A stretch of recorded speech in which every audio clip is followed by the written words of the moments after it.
భాషా మరియు అక్షరాస్యత అభివృద్ధి అనే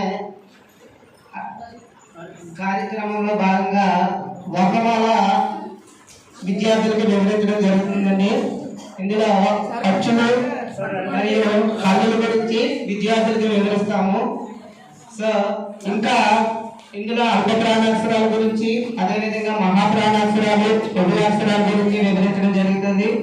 ఇంకా విద్యార్థులకు నచ్చినటువంటి కలర్స్ ఏవైనా మీకు నచ్చిన రంగులు ఎంచుకోమన్నప్పుడు విద్యార్థి నాకు పచ్చ రంగు అంటే ఇష్టం సార్, నాకు ఎరుపు రంగు అంటే ఇష్టం సార్ అనే విద్యార్థి రకరకాల రంగుల పేర్లు చెప్తాడు.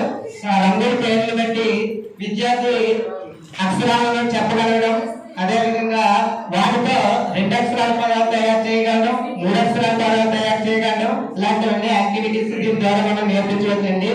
సో ఫర్ ఎగ్జాంపుల్ అమ్మ నువ్వు వచ్చి ఇందులో నీకు నచ్చిన అక్షరాలు సరళ పదాల గురించి ఏదైనా 2 పదాలు చెప్పమ్మా. వా డా వడ. ఆ విధంగా చెప్పండి. నా గ నగ.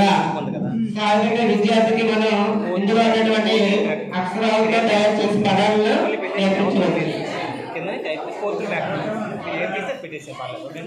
మీరు కూడా మేడం వీలైన ఫొటోస్ పెట్టండి. వీడియో అయితే ఎవరు డౌన్లోడ్ చేయరు. 50 MB 100 MB అయిపోతుంది. ఫోటో 4